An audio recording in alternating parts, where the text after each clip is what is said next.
Hello, you're listening to and watching the Leong-Form. I'm Stanley with my brother Hosean, and this podcast is where both of us try to explore the big cultural shifts happening in the world, and we talk to different experts. We invite guests every episode to come in on the show to help us make sense of things that are happening around us. Yep, things are changing so fast that sometimes I get confused when I'm reading the news or I'm trying to find out online what's going on. Social media platforms have changed since the time of MySpace and Friendster, ICQ, etc. remember ICQ too? Yeah, the modem, the dial-up. Then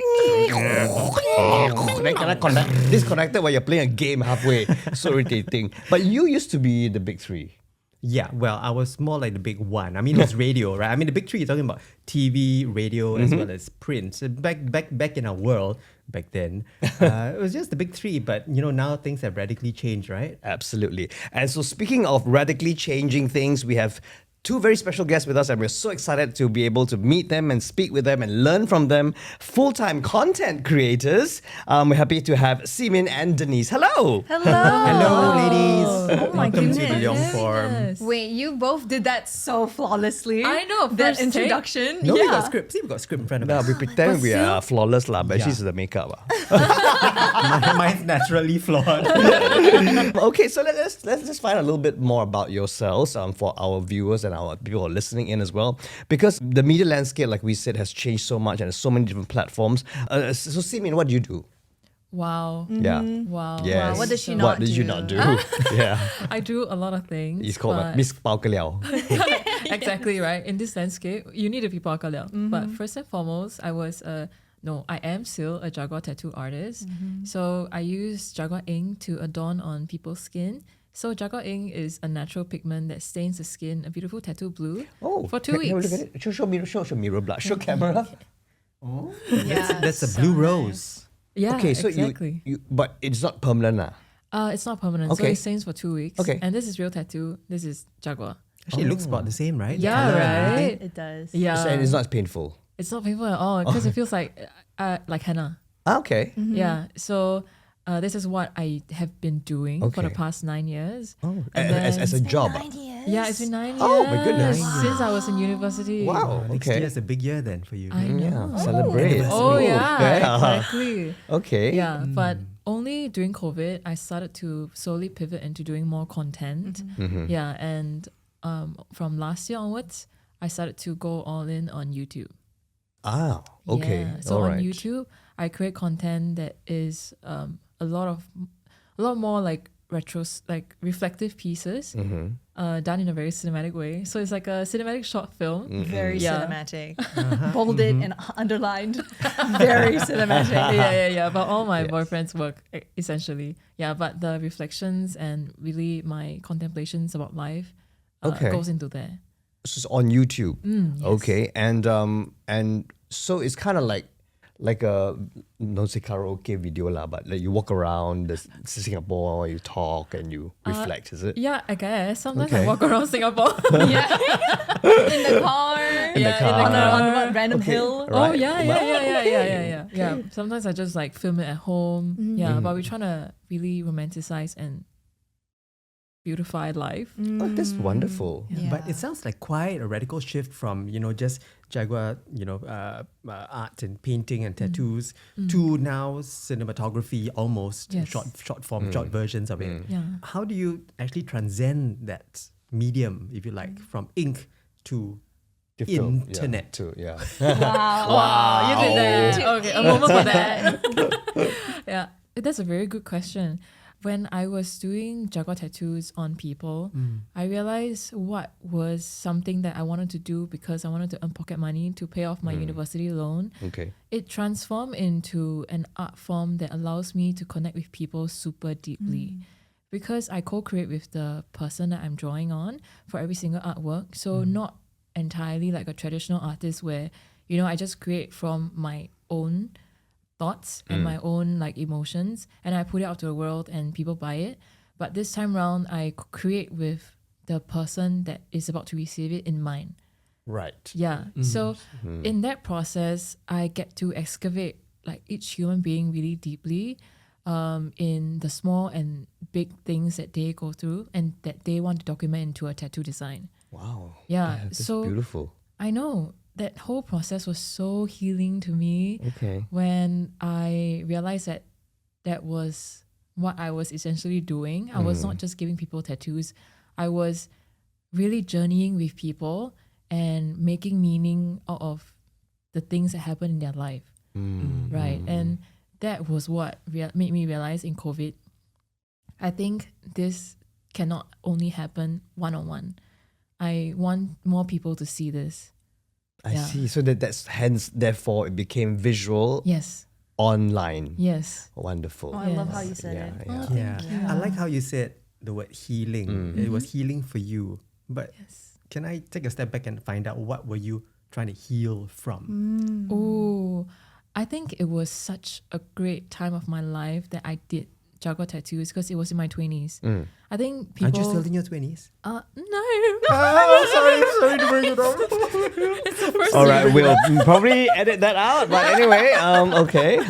She's still in her 20s on the internet. Okay. Yeah, I just turned 30. Let's go. Okay. Oh, Oh, it's that's a great That number. is the new- Oh my Yeah, goodness. I actually love turning 30. Yeah, that was great. Still young But I didn't compared to love us. I didn't love it when I was 20s, in my 20s, you know? Yeah, No, and I but think yeah, in it's different. Once you it's a The mind first digit, switch. right? you know, Yeah. right? It's just a It's a number. change. Yeah, exactly. Do you wanna maybe have a little before we go into the deep part of what you should heal Yeah. from or in that process? Let's find out a little bit more about Denise as well. All right, before I say anything, I just thought it'd be fun to share. I actually met SeeMin. Was it like 8 years ago? Yeah, I think so. About 8 years ago, because I inquired to get Jagua tattoo from her Yes. on Facebook. Yes. And this was when she was still doing these Jagua tattoos in like a Starbucks. Yes. So it's just like a Okay, random okay. cafe. So we met at the cafe and she's like, okay, what do you want? And I was like, I want cats in space on my back. Yeah. And that was seriously how we met. I paid for that. Okay. I was like, I wouldn't say one of the first few customers, but I think I was one of the first that wasn't within the her social circle. And You were a cold call. yeah, I just saw it online. I was like, wow, this is so cool. My dad would not allow me to have a A tattoo, real- yeah. especially at that time. But that was how it started, and then we kind of blossomed into this friendship until today, Exactly. which is crazy. 90% of my friends I met from doing Jagua on them. Well, there you go, right? I know. Yeah. Okay. Yeah. Yeah. So, but so Denise, then what do you do now? Yes. So Or hi. before. What did I do before? Too many. Before COVID, I was actually working in startups Okay. in Singapore and in New York City. I worked on 2 startups. The first one was in a career development program for youth. So really just helping young people in Singapore realize that there is so many more types of work and opportunities that exist aside from what we know in Singapore. So I think Right. especially in the creative and media industry, a few years back, if you were to tell people what they would want to do in media, all they would think of is, videographer, or just the high top line, radio, things like that. But actually in this industry, there are so many different types of jobs. And as we know now, jobs that are not even created yet, that we can create for ourselves. So I think my work there was really just to open people's minds, to show them that there's more than just what we know here in Singapore. And the second startup that I was helping to build was an online community for people who work in America. Because it's really hard for folks when they go into the working world to meet new people and to kind of take on that hat of just learning and being a student again. So think of it like CCA for like adults. Okay. So that's what I used to do In New York. in New York and Okay. in Singapore. Oh, in Singapore as yeah, well. So I Okay. would fly back and forth quite Wow. a fair bit. And when COVID hit, I came back to Singapore, and I think I just didn't want to travel back to the US at that time. It was not very safe. So I was thinking, okay, what should I do with all this time that I have now? So I kind of went back to my first love, which is video games. And I really wanted to meet more people as well. So I was like, okay, let's try live streaming. So the whole concept of live streaming was very foreign to me. It was actually introduced to me by my ex-boyfriend, or my boyfriend at that time, who wanted to be a streamer himself. And me trying to be the supportive girlfriend at that time, I was like, yeah, you should try it. I have no idea what that means. So he did it for a year. It didn't really work out for him for various reasons. for school and everything as well. But I saw a lot of interesting opportunities there. So I decided to try it. And it's been 5 years since then. Wow. Somehow it's become my full-time career, and we're still live streaming. So Well, that's it's She's great. killing it. I know, right? Also, thank you both for your backgrounds and letting us know what you've been going through and what you've done. But coming back to you, SeeMin, because healing is a very big word. A lot of people use it nowadays. And there is a doctor that says that a lot of things that happen to us now, the way we behave, the way we react to people in society, is because of some trauma that we went through. Okay, whatever it is. Therefore, it manifests when you get older. And that's how you react to people and you react to your friends, family, whatever. If you don't mind talking about it, what are you healing from? What have you healed from? Or healed from? Yeah. Wow, I've healed from so many Okay. things.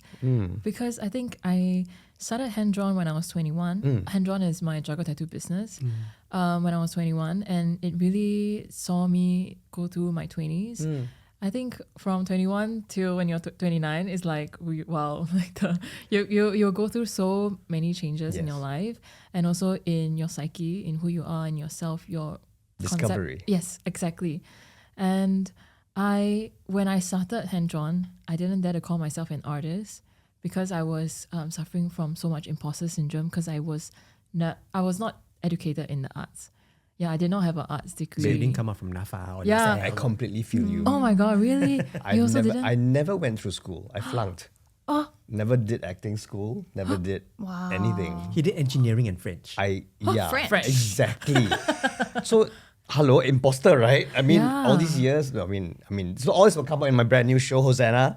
By the way, love it. but yeah, so I understand where you're coming from, Yeah. and it's a very, how do I put it? Like, your self-esteem gets so wrecked a lot of times. Yes. Okay. Yes. And I feel Beautiful. like even if you are good enough, but it's your self-concept and your low self-esteem, it blocks you from seeing a lot of things that are true and are real. Yeah. You know? Yeah. Because you just choose to believe like, oh, my entire belief that I am not good enough is real. And Yeah. that lens I carry forward to the many, many years of doing it. Even though I'm doing it full time, I still didn't dare to call myself an artist. But that was also one thing that I worked through slowly. Yeah. Yes. Because I think after a few years, I'm just like, what am I doing? Why am I still denying this when this is literally everything that I'm doing? Yeah. And because I'm doing my art form with coming into contact with a lot of people, I think that really helps me also when I hear from the different perspectives of people from all walks of life. And I realize my struggles are not unique to myself. Yeah, that's so beautiful. I feel like probably it's something that you guys experience too as hosts when you meet so many people and then you realize, oh, maybe something that I've been struggling with, it's not as alien as... Yeah. You do realize that we are all actually not alone Yeah. in our own struggles, right? Yes. And back to Denise's comment about community, right? And now that you are doing YouTube, there's also another way of expressing your reflections to everyone, and how everyone can then identify. Yeah, actually, I also feel the same way. So thank you for bringing that up. Yeah, Thank exactly. you. Yeah, but the fact that you talk about healing and there seems to be therapy in what you do, feel like you're doing. Denise, no different as well, because I read a little bit in your introduction that you have a heart for not just empowering communities and collaboration, learning, growing. You also are trying to be mentor to those who are, say, coming on board to make sense of this live streaming world that you're in, or gaming as well. Yeah, so tell us more about your heart for community, your heart to give back, your heart to inspire. I think it's something that I've always had since I was younger. You know how people would ask you like, oh, what do you want to do? And when you grow up, and I realized that I just wanted to help people. I didn't know to like what capacity or how that would look like, volunteering work or like healthcare. But my heart naturally leaned more towards arts and to media. So I think coming back to it, I've always just been looking for opportunities to find ways to help people, and I think that was really cemented during the COVID period when I started live streaming. So the little fun fact about me is that I actually went full time only after 4 months into live streaming. and it was at the peak of COVID, and I started to do these music streams on Twitch. I sing for fun. Hopefully I'll put music out one day, but not yet. And people were just telling me how comforting and how healing it was. It was almost like they were having like an open bar in their homes, you know, like because they just missed that interaction with of other course. people. Yeah, human and, connections. Yeah, and that was so important. And I think COVID really just reminded everyone of that significance. And you know, I think that just really opened that new door for me in how I viewed what live streaming meant, because a lot of people see that as just purely entertainment. And it's true, I play video games, you know, I make jokes and we do funny things. But at the same time, like it can also be used as a platform for good. And I remember during the COVID period, a lot of my younger viewers, they were just coming in telling me they were sad and they were like lonely. I mean, it was during COVID. Everyone was kind of like sad and lonely, right? But That's true. But then they were like, but I don't know what this is. And I was like, ooh, this is interesting. This is mental health. And I was like, then they were like, what is mental health? And I'm not in a place to judge whether you know mental health or not, right? Yeah. I mean, I learned it young also because I had trauma and I had to go for therapy. But that was not common, especially in Asia. Yes. So I actually It's a brought stigma. It is a stigma, yes. So I actually brought on a therapist that I knew onto my stream to just give like a really kind of like surface sharing of what mental health is and how they can take care of themselves. We preface this is not like professional therapy for you right now. It's definitely still under the genre of entertainment. But I think that was really the start of using my live streams as a way to educate and help people in that capacity, and we've just been doing more and more of that. There's just Well done. Yeah, Well thank done, you. It's for our audiences now. A lot of people are going like, live stream, what is that? What does it mean? What is Twitch? What's TikTok? TikTok, I don't know, my daughter does it all the time, but I don't want to go on dance and all that. So maybe, because I have TikTok, I don't do the dancing because Neither do we. I can't twerk very well. But so what does it mean by live streaming? Yeah.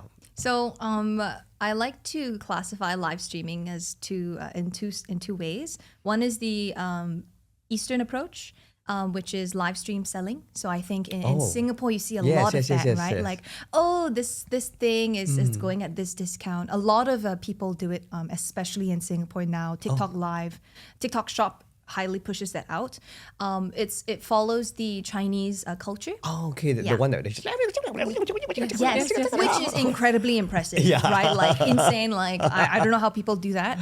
So usually in Singapore, when I tell people I'm a live streamer, they're like, "Oh, what do you sell?" And I'm like, "I sell kindness." Oh, that's a great, entertainment. that's great. So I have tried live stream selling a couple of times. I probably will as I continue on in this journey, but that's actually not what I primarily do. Okay, yeah. The other side of live streaming follows more of the Western culture, and that's where Twitch really comes in. So it's more American style of live streaming. I think it's kind of like lifestyle live streaming in a sense where we can do anything. Whether it's playing a specific video game, whether it's streaming outdoors of yourself on a holiday in Japan.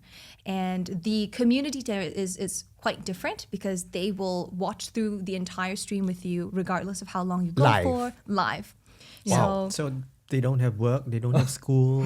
Well, some streamers do balance, maybe they stream only in the nights after work. Some of us, we do it full time. So for myself, I stream 3 times a week, which is already considered quite little for a full-time live Is streamer. it a fixed time or? Yeah, Okay, I stream so at a people fixed know. time and on fixed dates. So Tuesdays, Thursdays, and Sundays. And my streams go for as short as 3 hours, and it can go for as long as like 10 hours. Ooh, 10 hours. Yeah, we've done special streams where they go on for 41 hours straight. So that's kind of mind blown. yeah, and the things we do on these live streams are quite different. We're not trying to sell something, which is kind of what the purpose is for live stream selling. The intention is more to really build communities, whether that's building a community in a certain type of game, if all of you enjoy a certain game genre together and you discuss, how do we defeat this boss, or like how do we find all of the Easter eggs in this game? That's a community. For myself, my community is more centered around, like I mentioned, trying to just be kind to people and make people smile. Maybe they've had a long day at work or school, and they can come onto stream and they know that they're going to have a nice, happy time and just meet other people. And you can interact with them. Yes. So okay. I'm mainly the one speaking on camera. And everyone can just type in the chat box, Right. and I respond to each of the messages. I see. So it's like literally like on camera, like just talk like that. Yes. So you're not doing it like cooking or. Oh, I could cook. I So have you're done. just doing things and then. Yeah, Oh, I see. I could be okay. doing I could do I see. anything, honestly. Okay. So that's quite interesting. Yeah. But we mentioned Twitch. So the only Twitch I know is that kind of Twitch. So what is Twitch, and what's the difference between that and YouTube? So Twitch is a platform. I'm not sure of all the facts, but Twitch is a platform that was made primarily for the purpose of gamers to find other people who enjoy the same game. Oh, So okay. Twitch started as a gaming streaming platform. Right. So for example, if I enjoy game A and there are many other people who play that same game, when I live stream it, those viewers will want to watch me play it. Maybe because I have a different strategy to the game, or maybe because they just want to see how someone else reacts to the storyline, things like that. Oh, this is the one that Joshua Simon and Joachim always play, and then they. Joachim is on it, yes. Then they film. Yeah. And then Street Fighter, is it? Yeah, there are the Then Street I'm like, Fighter. why there's am I different watching games. y'all play games and then You rather play yourself, is it? yes, then Yes. I should get onto Twitch then. Yeah. Oh, so that's what they do. Yes, so that's Twitch. So it primarily Okay. started as a gaming platform. Okay. Or mainly the content that was on it was for gaming, Right. but it slowly branched out. I think with the help of COVID, more into lifestyle, a lot more into music. So there's actually a lot of really popular musicians on Twitch, like T-Pain. Yeah, T-Pain streams on Twitch like Wow. casually. And I've met various higher profile celebrities through Twitch because of how interconnected the community is there. Okay. Yeah. And YouTube has live as well. It does. It Yes. does. So do you do it live? I don't though. I feel like I'm so scared of doing it live. You got a mentor beside you. Yeah. You're both together lah. She's been on my streams. Okay. I have. And I Alright. wanted to add on to her community because I think maybe people when they hear community, they're like, oh, okay, how attached or how connected can you be to the streamer, especially when on streams where she brings on a therapist. So when I was on her stream, the quality of questions that her viewers are asking, I was like, wow, like they are really, really as if like a friend is at a table with you. I see. We're having a conversation, just that you can't hear their voice. It comes out in text. Okay. And anonymous as well, so people can.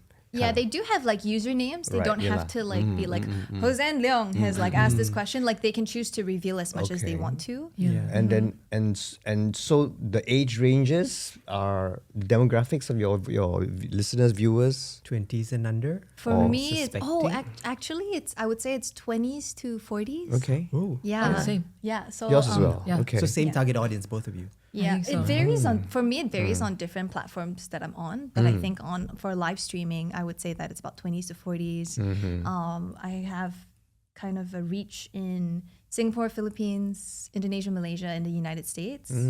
I would say, but it really varies, like on a day-to-day stream okay. basis. Because for us, for live streaming, it's whoever tunes in at that point of time. Right, of Right. course. As compared to like YouTube videos where you post it up and anyone could watch it anytime, again and again.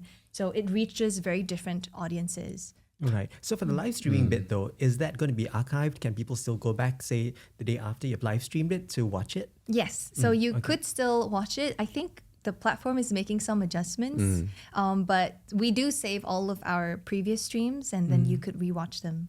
Okay.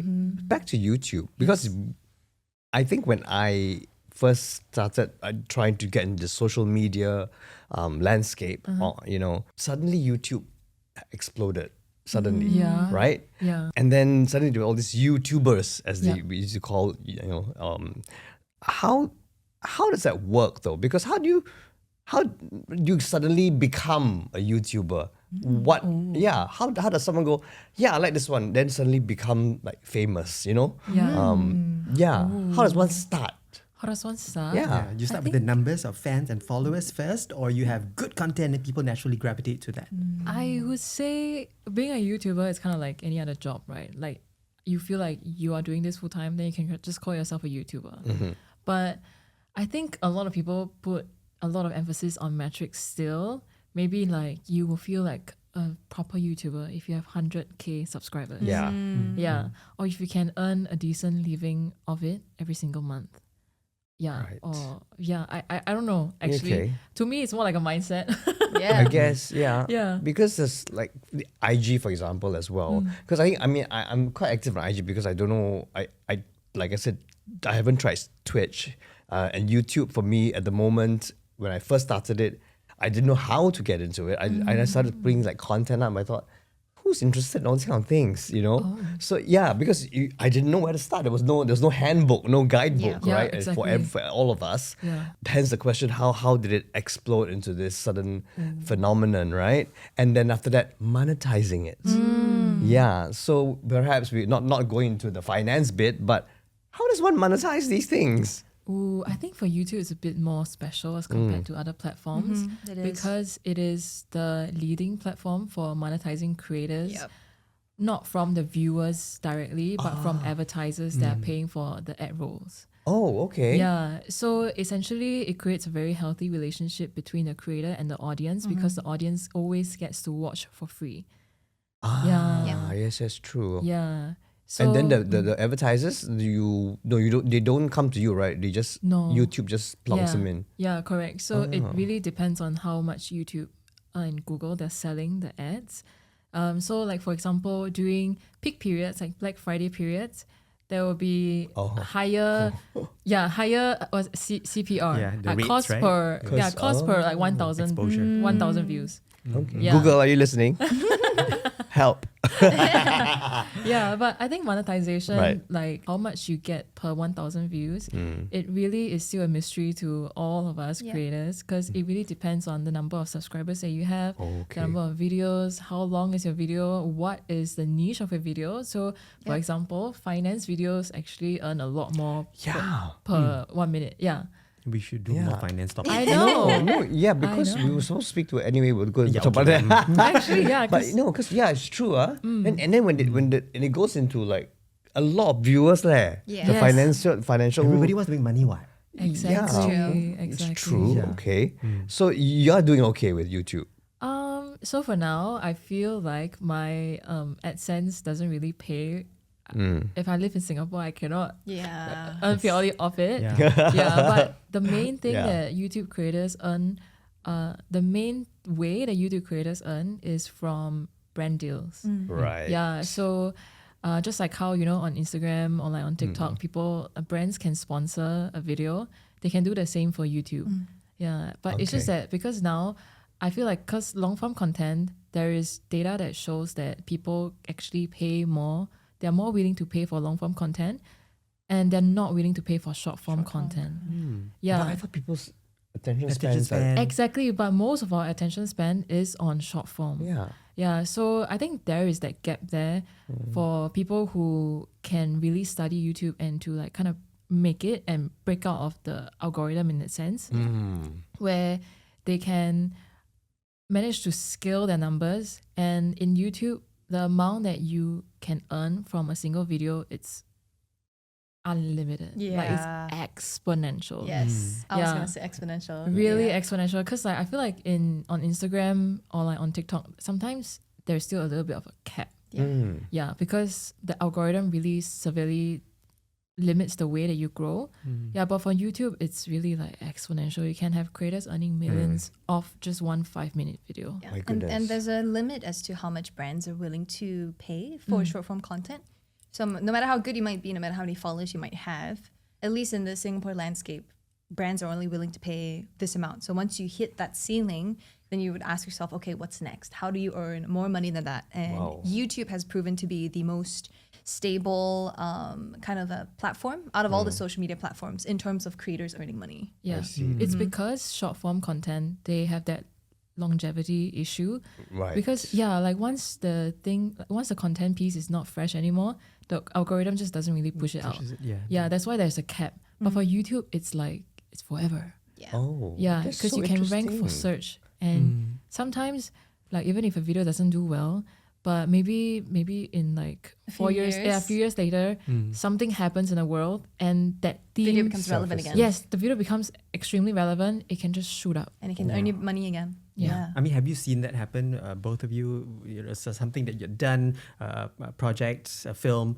that's been there for a few years, and then suddenly, something happened in the world, and then you're getting eyeballs again. Unfortunately, I'm too new into YouTube to say that. Yes, Okay, we'll I talk in have. 10 years' time.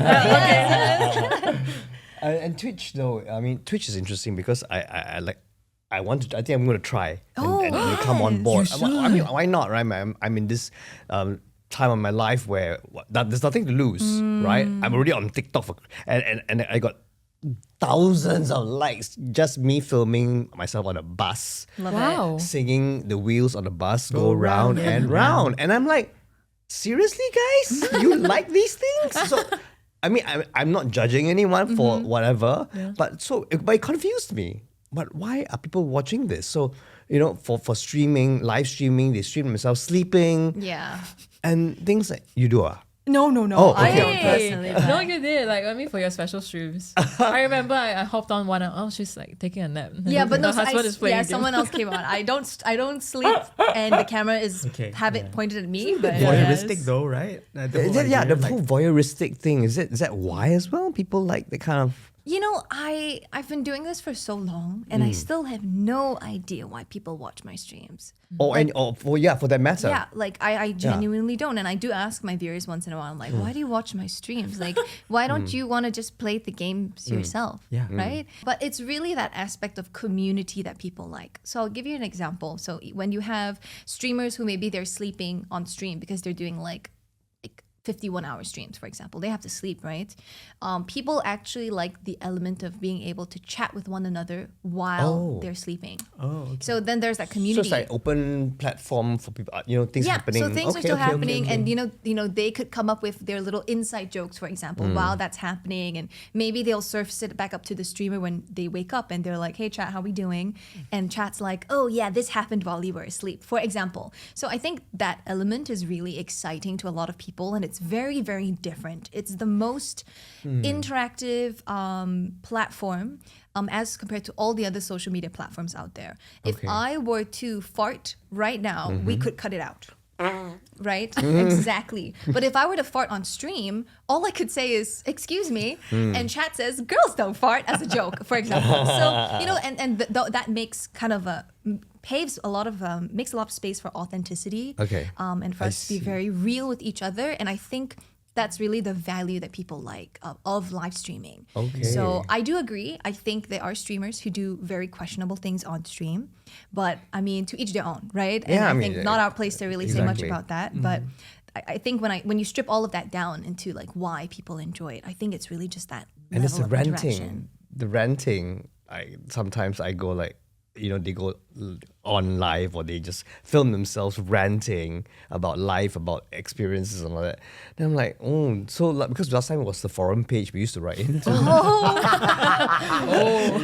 Forum page, Have you ever written it before? No. I think I have, You? But I can't remember whether it's public. As a concerned citizen, dear minister. Oh, wow. Last time those are, but now it's like Now it's in the form of video, and now right? it's anything and everything. Yeah. So Yeah. there's no filter, sort of. But so I sometimes get a lot of not a lot lah, but I get sometimes hate's a big word.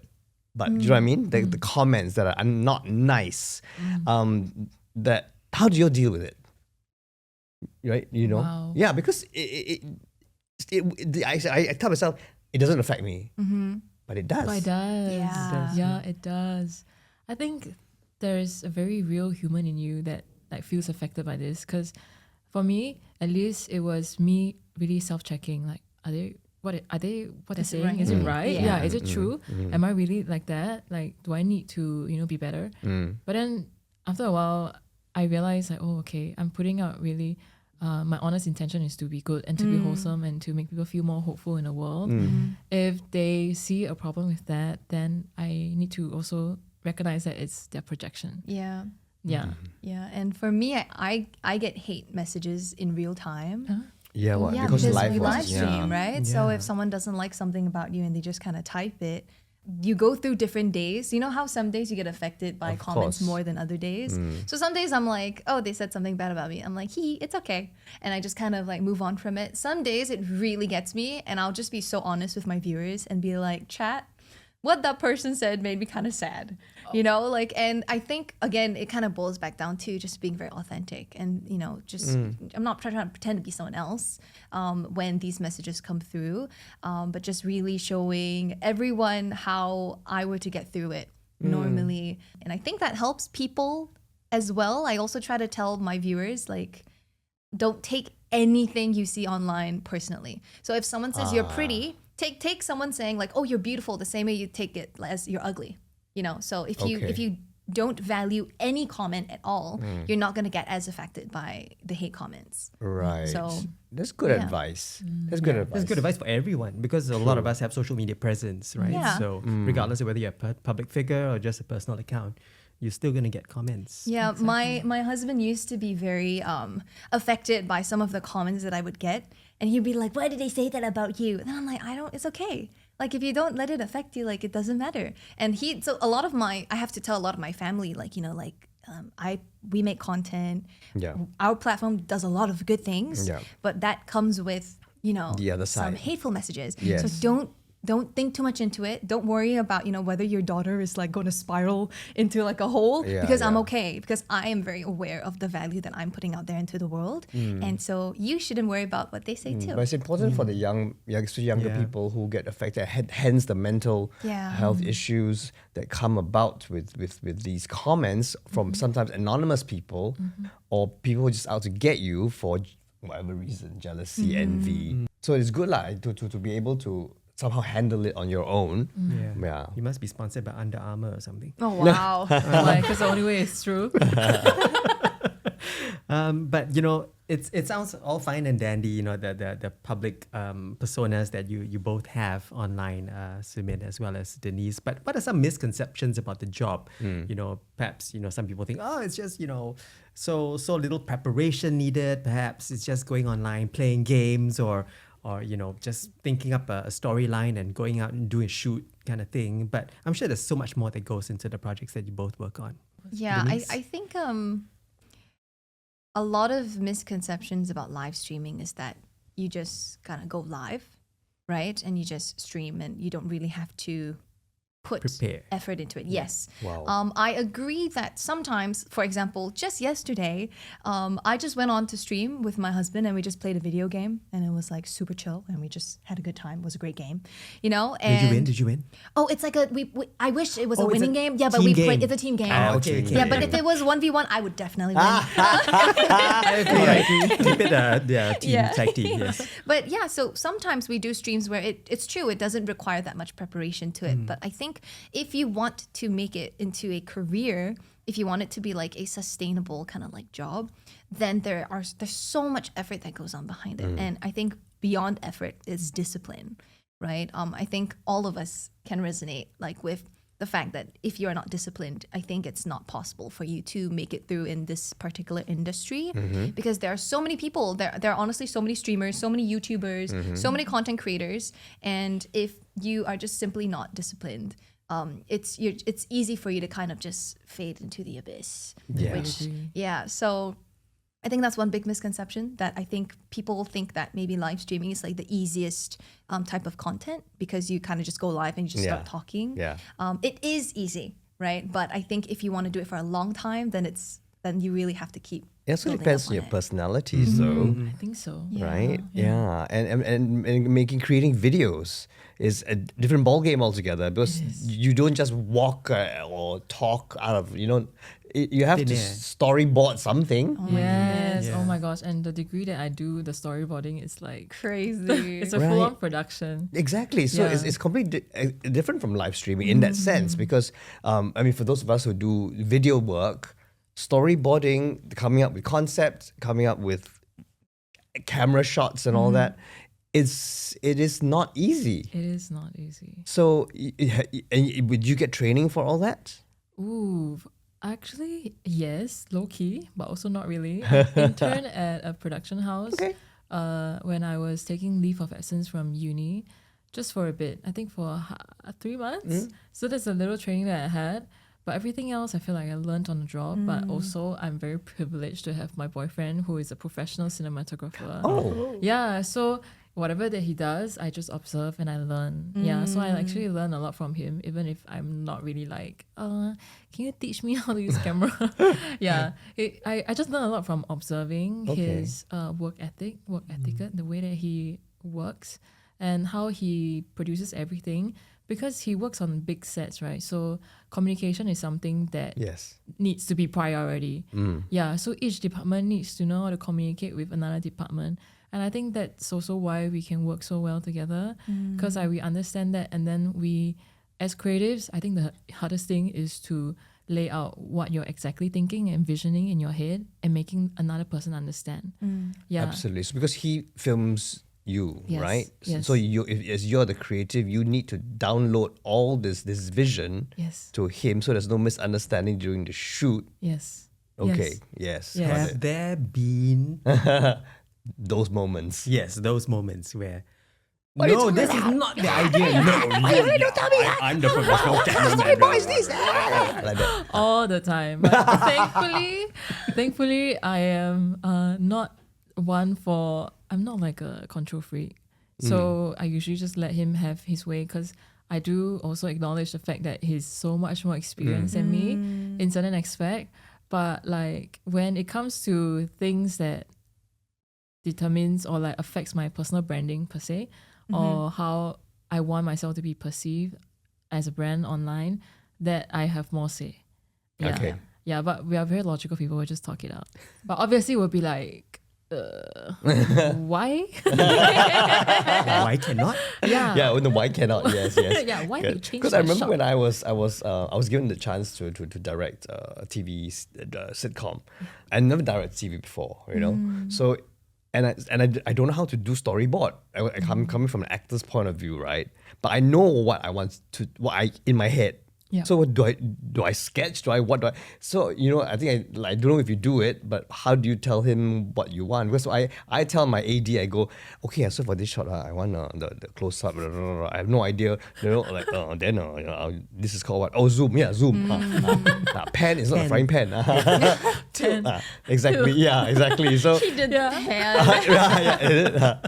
pan left. Okay, so that is it. How do you storyboard then? Just for curious for my own creative side. Thankfully, because I'm an artist, I draw. See? Yes. See? You draw on his Yes. skin. So, Yeah, no, this is no. the storyboard. No, That would be but- epic though. Yeah. Wow. But sometimes, because I don't have that cinematographer lens, Yeah. I realize my drawings and also maybe my vision is capped to what I've consumed. So I just take references from Yes. existing movies, movie stills, shows, stills, and then I just like put it in the storyboard for him. Yeah. If I find that, this really represents what I'm thinking of. And then he'll take it and fly with it. Yeah. We'll have a conversation now, obviously. Because after he comes up with a short list, usually I'm like, what am I looking at? Then we'll have another conversation again to realign. Okay. Yeah. Cool. So, while as much as the spotlight is on both of you, Denise and SeeMin, you both mentioned, you know, your boyfriend's involved, your husband's involved, you know, playing, shooting, that sort of thing. Shooting in both sense. Yeah, true. So, you know, tell us more about their involvement, you know, how you've managed to rope them in, whether, And, you know, I mean, almost with a strangle or... You know, he's a cinematographer, right? Then your husband, full-time play game with you? Gamer. So context is that my husband was actually in tech consulting, and he in his whole life he thought he wanted to work in the Big Four in consulting, which I know nothing about because I'm not in consulting. Right. And then he realized that there is not that much meaning, I think, in what he was doing specifically. Yeah. And at that time, I was streaming for, I think, 3 years. We were doing pretty good. And I was like, hey, why not join me in my company and, build this together with me? And so that's what he did. He quit his job, which was a really big step for the both of us. And he is now working with me full time. He helps to manage the operations and my team. So I have a team of 4 full-time staff and about like 8 freelance around the world. So he helps to manage that.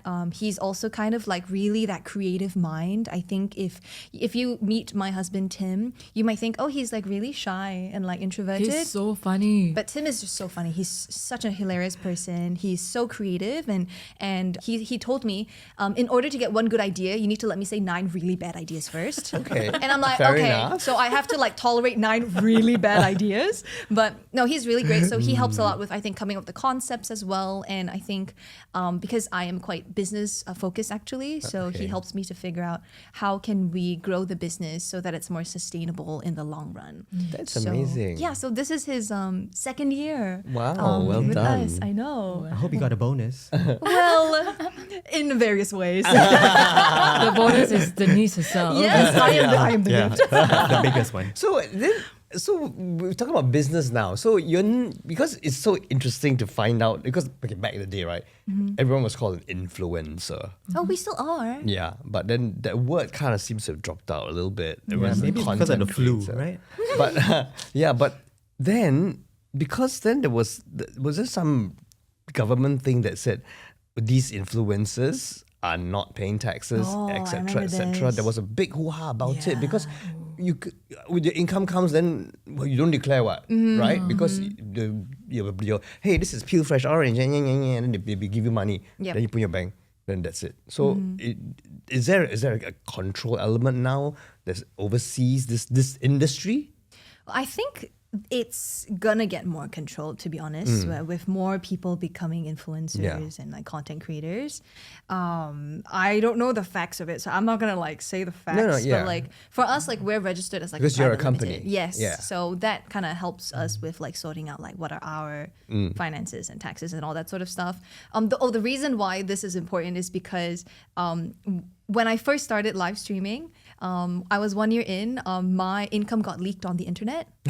Right. Yeah, I remember that. Oh my Yeah, I gosh. was literally doing my hair, and my husband messaged me, and he's like, "Don't panic, but your income is on the internet." But how did that get It was leaked? a massive leak that happened on Twitch. Someone hacked into Oh. Twitch and released everyone's Everyone's- documentation oh my of how much they goodness. earned only on Twitch. Twitch. And someone in Singapore, a journalist, I guess on hindsight, they were very fast, good for them. But they collated the top 10 most earning streamers in Singapore. And so I was one of the names on the list. And I remember when that came out, all the comments were saying, tax them, Iris, what you doing? So this was the article at the time. Yeah, there was this big article. Yeah. And I was I was getting messages from the other streamers on that list being like, hey, do you do taxes and all that sort of stuff? The good thing is I do. Yay! I've Yay. always done my taxes. Well done. Yay. Yeah, but I think that was just such an eye-opening moment. Yes. Not saying that everyone should worry about having their income leaked on the internet, but I think No, just yeah. to do the right thing. You do the right Yeah. thing. Yeah, Exactly. so but that's Yeah. for me. Sorry, that's like a random little story, but No, but yeah, it's, that it's was very weird. important because I was very curious because a lot of my crew, the people I work with, are all freelancers. Yeah. And they have no company. They have so The gigging, right? The gig, Yeah. the What do you call freelance. that? We learned that term fractional. Is it? Fractional this, fractional that. For who? From our previous guest, James, of Kenneth course. Koh. Yes. Yeah. Fractional. Yeah. So a lot of people don't realize that if you freelance, you still have to declare your Yes. your income, and you can also claim expenses, which a lot of people don't know. Oh, you can. There you go. Yeah, exactly. So you're a freelancer, right? Yeah, for 9 years. So you don't have a company, right? I do. I have a sole proprietor. Oh, so exactly. Yeah, self-right. Yeah. So all your bills and receipts that pertain to your business, you can write off as expenses. So for those of you out there who are gigging, and now you too, for example, actors, you have to do your hair, you have to buy clothes, you have to watch a movie for research. You can claim. Oh, you can claim Because it's part of your that. job. Oh. Yeah, I mean, of course, you don't go like, I Yeah, need to buy a within- Ferrari because within of reason, 100%. Yeah, no, of yeah. course within reason. I'm IR, the tax department's probably watching this, but it's true because this pertains to your job and it helps you improve your job and then the economy in the long run.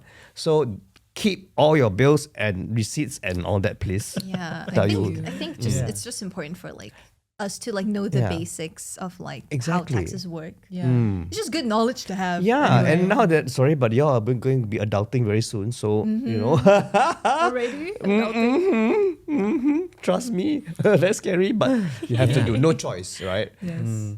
All right, so that's one for taxes. You can pay Hosean later for that. Yeah, free advice for everyone there. Thanks. All right, so but let's come back to the Yeah. here and now and looking a little bit further ahead as to some of the projects that you're currently working on. Yeah. Maybe plans to, I don't know, play a new game with your World husband domination. online. I have no Wow. idea. Or the next shoot Yeah. campaign that you might be working on. Give us a little bit of a glimpse into your respective worlds. Ooh, actually, I am doing a new series. Yeah, I don't know. I don't have a good name for it yet. Maybe you guys can help me.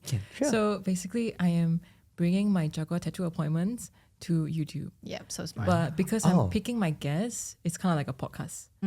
Okay. Yeah. so smart. thank I you. love it. I married the two. And that's amazing because the stories are human and they're real and there's Yes. connection. Yes. And so as you are doing it, you have this conversation, Yes. you know, and I think it's really a great idea. Oh, thank you. It's so going to be good. therapy for that person And and, the yourself viewers. and the viewers. Yeah. I'm calling it. I've said this before to her personally, You but wanna be she's the gonna first be. one? Oh, I'm already gonna be a guest. Yes. But she's definitely gonna be a big YouTuber. Like if she keeps going, Oh. like I've told her this many times. Like she's gonna make it so far because she's so Okay, I'm good. second guess. I'm second one. I'm second. Yeah, I want to do. okay. I want to do. Clip this when No, it's successful. but it's Yeah, clip oh, this. that's so wonderful to hear. I'm so Yeah, happy for you. so exciting. Yeah. You can be my guest too. Yeah, I know. I would love to. I'd Yeah, love that'd to. be so But, you know, fun. and because during COVID, it was such a difficult time, and therefore the community, as you say, Denise, had to be, created. But the human touch, Yeah. in your case, but in your case, it's live stream. Mm-hmm. Something's lost, right? Electronically or whatever you call it, For sure. over the bandwidth. How does one then rectify that or deal with that in a sense? I don't know if it's really lost though, because like Denise was saying earlier, the conversations that you have within that community, I mean, words mean a lot too. Yeah. What's the question? Yes. I got lost. You know, Sorry. that physical, Because physical the touch, physical, the like touch this, for might be example. lost. Yeah. You see each other's In faces. person. Even you might be strangers. We were at the beginning. Yeah. But now it's like, what's your I DM you later. Yeah.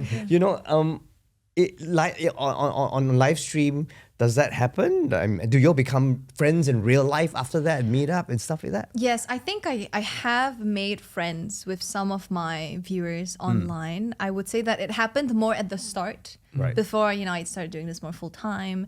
But I definitely agree with you. I think in person is definitely something special, which is interesting because that kind of segues into what I'm actually working on in the next couple of years, which is to build more in-person events for good. people. Yeah, starting in Singapore and then hopefully branching out to the rest of the world. Okay. Because I love hosting events and I've ran several programs, whether it's for streaming, for streamers and mentorship, whether it's just for fun, like just hosting big events. I actually just did an event with a hotel recently where I brought like 30 content creators together simply just to learn from one another. And that's something that isn't, I think, done enough.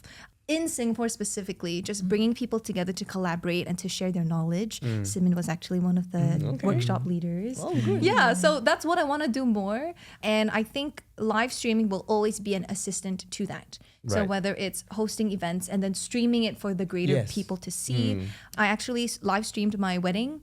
So that it would be so that people from around the world would be able to kind of celebrate it together with us. Okay. So I see streaming more as kind of like an assistance, like a guide, rather than something that's like hindering like a true interaction. Given that you are such a big live streamer, is there anything that's ever a private moment?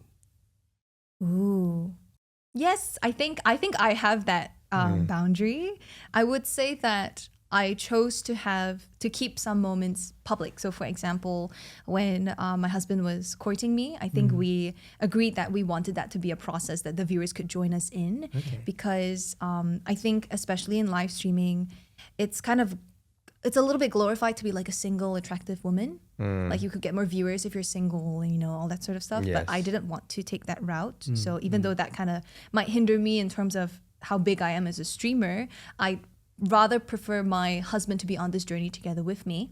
And I told him like, hey, I want you to be on my streams, but you need to earn the respect of the viewers yourself.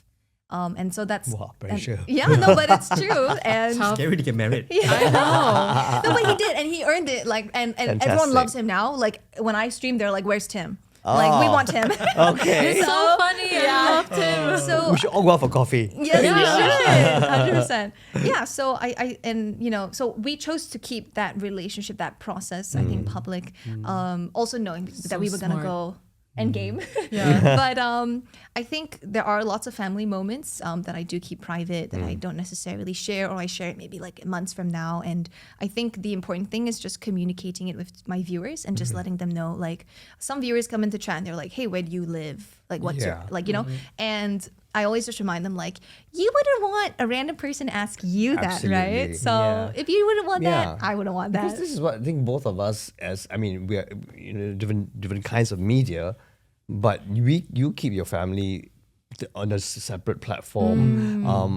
At one point of time, because I was on Facebook a lot, I would no unfiltered thoughts lah, read something upset lah, then rant lah, and then of course people started saying, or my friends were saying, you shouldn't, because then. I said, but then that's the real me. I'm upset about an issue. Why can't I say it? So I'm a bit confused now. So can I not be myself on social media? Do you know what I'm saying? Yeah. Yeah. Then who am I? I'm being authentic by saying I disagree with you. I write this down. Pia, it's out there now. Can't take back already. Then I get in trouble. Then media calls me and say, "Oh, Jose Leong says that," and I'm like, "Wow, slow news day, y'all." Yeah. You know what I mean? So Yeah. the private and the public life, Yeah. sometimes the lines get blurred for It us. does. 100%. So, Yeah. especially I think also because you guys lived through when social media was not a job. Yeah. It was a form of expression and keeping Yes. connection with your friends.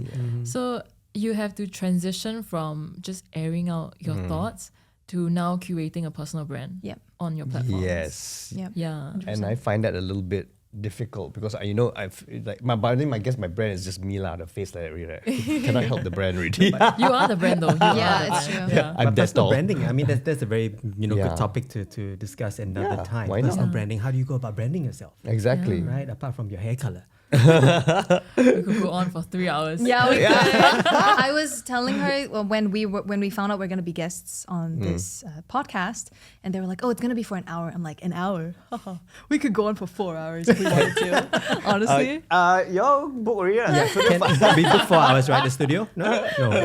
No, but I think we're gonna have to wrap it up soon. And because we didn't book for Book 4 hours. hours. oh no. So for any final thoughts before we wrap it up, for especially people who want to come into this business, into the job and the career that when I wanted to be an actor, people go, actor, my mother, your mother. Say What kind of living is that? That kind of thing. And then of course the whole the things that come with the word into influencer and content creator as well. The whatever connotations that people have and misconceptions. Any thoughts on that? I do. I feel like Me too. in the same vein of why you decided to be an actor, even though everyone else around you were disapproving of it, I think we have to also search for that inside of us when we decide that we want to be a content creator, a YouTuber, a Twitch streamer, or anything in particular. You got to know that this is your why and you have a very strong reason for it. Because it's going to be that North Star that guides you and will also prevent you from spiraling when you have hate comments because you know your Yes. greater purpose. Oh my goodness, yeah. Yeah, like your ultimate why. So you just keep like focusing on that. And another part, I mean, we're both like business girlies, I feel. In this very competitive world, it's definitely possible for anyone to still come into the space. Yep. There is still so much space for everyone. But I will also urge people to also think a bit deeper. This is not something that you do for fun. You also gotta strategize a little bit, you know? Think of how you want to make this sustainable. Yes, Yeah, yes, exactly. yes. Okay. Yeah. Denise?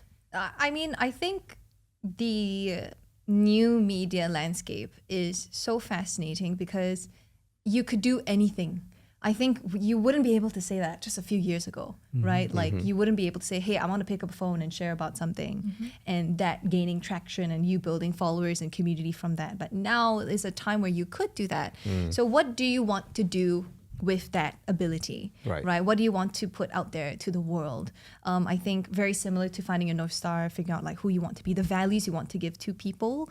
I think there's a lot of not so great things on the internet. I think if you've got something good and you want to share that, you know, we could always use more nice things out there online. And the last bit is just like, why not? Like, if you want to try it, there is no harm Yep. in trying it and then maybe realizing you're not so interested, you don't want to do it. At least you tried it.